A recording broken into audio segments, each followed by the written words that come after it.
In this video, I want to talk about data frames. Some of the items I will cover are creating data frames, frame structure and attributes, accessing, adding, and removing variables and observations, row and column names, changing variable order, and indexing. A data frame is a list of variables of the same length. You can think of a data frame as a rectangular table of data with rows and columns. It's similar to a matrix, but unlike a matrix, a data frame allows different atomic types across its columns. Let's create a data frame. In this example, I assign the value 20 to n and use the data.frame function to construct the data frame with 20 rows and 3 columns named ID, age, and sex. The variable ID is defined to be an integer vector containing integers 1 to 20 inclusively. The variable age is defined to be an integer vector where the elements are randomly drawn with replacement from the vector of integers 18 to 50 inclusively. The variable sex is defined to be a character vector where the elements are randomly drawn with replacement from the character vector with elements male and female. The option strings as factors equals false prevents R from converting the character vector sex to a factor, which is the default behavior. The str function can be used to view the structure of the data frame. Looking at the output, we see that the data frame has 20 rows and 3 variables. The variables ID and age have type integer, and the variable sex is type character. We also see a preview of their values. This is a good function to start with to see what you have. When I typed attributes parentheses data underscore set into the R console and press the return key, 3 attributes are displayed in the output: names, class, and row.names. These are accessible in many ways, which I'll cover on the next slide. But first, I just want to note that type of parentheses data underscore set confirms a data frame is a list type.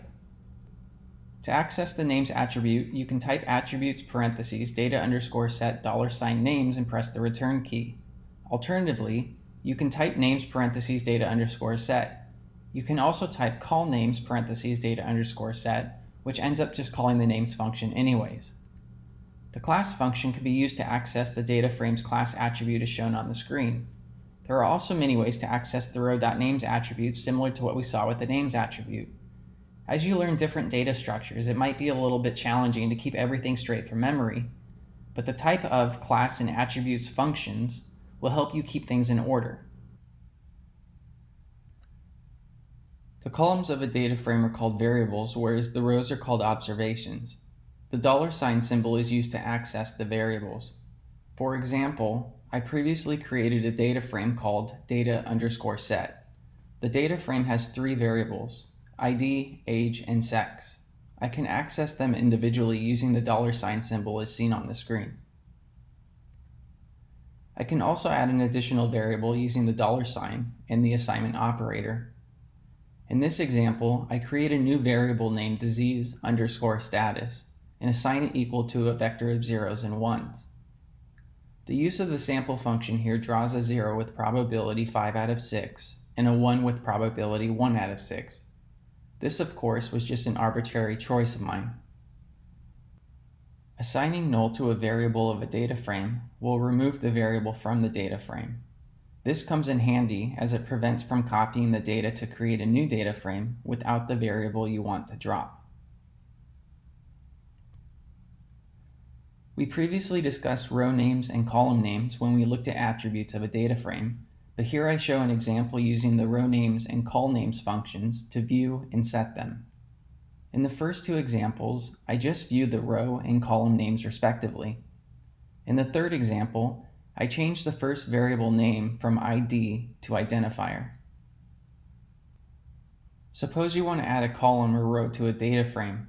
The functions CBIND and RBIND are designed to do this. In the first example, I pass a data frame with a single row with column names identical to the columns of the data frame named data underscore set. The RBIND function will then append the data frame I pass to the function as a row to the data frame named data underscore set. Similarly, I can add a column using the CBIND function.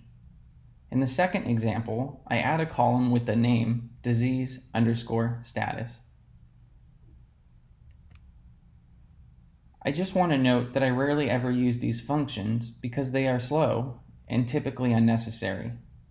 Adding a row can be easily achieved using the assignment operator and indexing as you see in the first example. You can also easily add a column using the $sign in the assignment operator, as you see in the second example.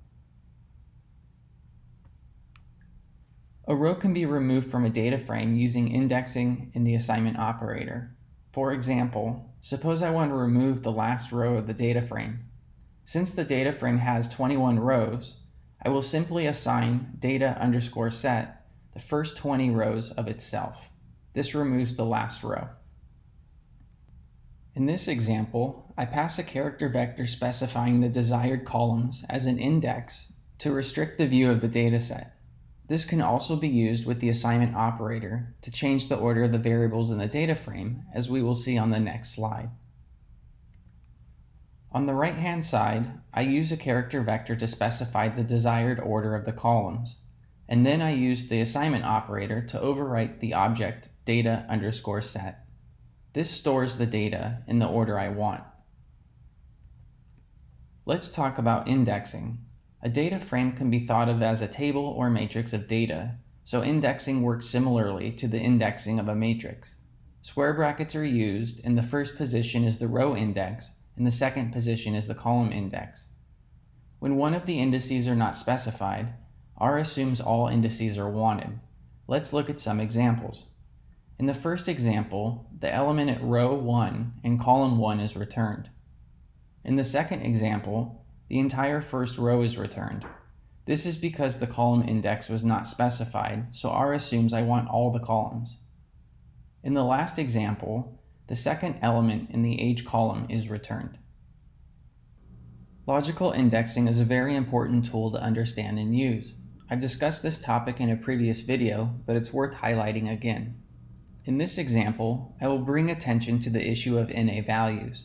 First, I assign the 10th element in the sex column the value NA. Then, in the row index, I pass a logical vector checking where the sex elements are equal to male. The problem is that the equals operator applied to the value NA returns NA, and this has the unfortunate behavior with logical indexing to return an entire row of NA values. To get around this, you should also require the variable is not NA using the is.NA function when constructing the logical index. Alternatively, you can use the %in% operator instead as follows. The reason this approach does not have the same issue with NA values as seen on the previous slide is because when comparing NA to male using the %in% operator, false is returned rather than NA. As a final example, I will use logical indexing across the rows and then explicitly specify I only want columns age and sex. As you can see, indexing can be quite versatile. This concludes the content of my video. If you like my videos and want to receive updates as I post more videos, please subscribe to my channel. I hope to see you in the next video.